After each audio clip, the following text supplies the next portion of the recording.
পড়বার জীবনে কষ্ট বলতে কিছুই নেই। সবাই মনে করে ভালো আছি, ভালো খাই, ভালো থাকি, এগুলোই খুব ভালো আছি। ঠিক আছে?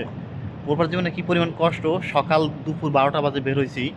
দুপুর ১২টা বাজে বের হইছি, এখন বাজে ভোর, ভোর ৪:৩০, পৌনে ৫টার কাছাকাছি। তো হিসাব করুন কয় ঘন্টা ডিউটি করছি, প্রায় ১৭ থেকে ১৮ ঘন্টা ডিউটি করছি।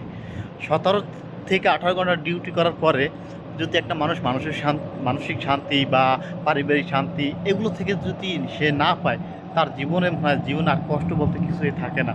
তারপর দেখবেন অনেক প্রবাসী আছে যারা সারাদিন এত পরিশ্রম করে তারপরেও তাদের পারিবারিক কলহল বা পারিবারিক সমস্যাগুলো লাগিয়ে থাকে। মানে তাদের মনে হয় কি জানেন, কিছু পারিবারিক সমস্যা হইলো যে সে ভালো আছে, ভালো খাই, এইটি দেখে, কিন্তু ভিতরে যে কত কষ্ট থাকে, কত কিছু থাকে, এগুলো কেউই বুঝতে চায় না।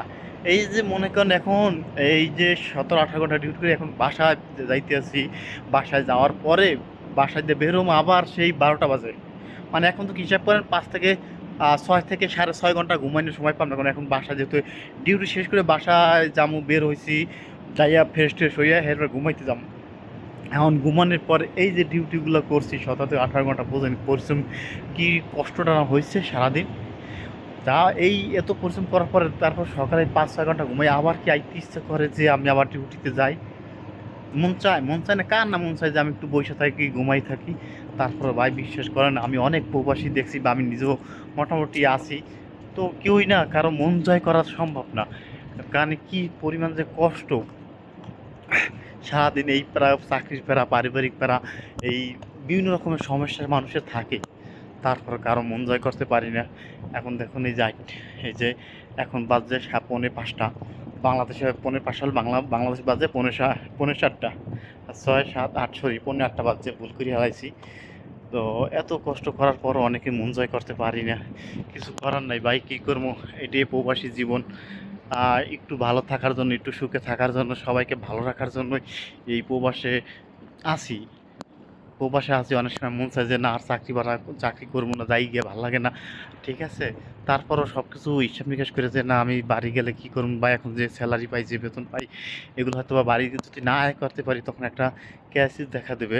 কিছু করার মতন থাকবে না, তখন নিজেকে হায় হুতাশের মতন, মানে নিজে একটা প্রকার ডিপ্রেশনে চলে যাবো। তো সব কিছু মানে মিলিয়ে ঝিলিয়ে নিজেকে মানিয়ে নিছি আর কি, যে করতে হইবে, না করলে তো আর কি হবে না। কারণ ভালো থাকতে হইলে, ভালো খাইতে হইলে এটা করতেই হবে। এছাড়া কোনো বিকল্প কিছু নাই। এখন দেখুন এই যে ডিউটি শেষ করছি, বের হইছি, এখন বাসায় যাম। বাসায় যাইয়া ৭ থেকে ৭ ঘন্টা তো ঘুমাইতেই পারবো না, ৬ ঘন্টা ঘুমাম, ৬ ঘন্টা ঘুমাইয়া সেম আবার এরকম কালকের দিন বা ঈদের দিন এরকম আরও হয়তোবা ৫টা বাজে যাইবে, ৬টা বাজে যাইবে। সেম এই টানা কয়দিন এইভাবেই ডিউটি করতে হবে। দেখুন এই যে আমার একটা আবার এই যে আমি হাইটে হেঁটে যাইতেছি, রাস্তা কিন্তু পুরো এখন ফাঁকা, রাস্তায় কেউ নাই। হয়তোবা আমি ছাড়া মনে হয় দু একটা গাড়ি গুড়ি চলে। এই যে দেখুন একটু পিছের ক্যামেরা ধরে এই যে দেখছেন একদম ফাঁকা, মাঝখানে শুধু আমি আর কিচ্ছু নাই। যাই হোক, ভালো থাকবেন। আমার ভিডিওটা প্রবাসী যারা আছেন, যারা আমার ভিডিওটা দেখবেন, প্রবাসী যা একটু সবাইকে সহানুভূতি দেখাইবেন। ভালো আছি, ভালো খাই, এইটা দেখবেন না কখনো। কারণ তাদের মনে অনেক কষ্ট থাকে, অনেক কিছু থাকে, অনেক ডিপ্রেশন থাকে, অনেক চিন্তায় যে ভালো থাকি, ভালো এটা কোনো নয়। সে প্রবাসে আছে, সবাইকে একটু ভালো রাখার জন্য, ভালো খাওয়ার জন্য সে এত কষ্ট করে প্রবাসের জীবনে থাকে। তারপর যদি কেউ না বুঝে, কিছু করার নাই। তো আমার ভিডিওটা ভালো লাগলে অবশ্যই আপনারা লাইক, কমেন্ট, সাবস্ক্রাইব করে পাশে থাকবেন।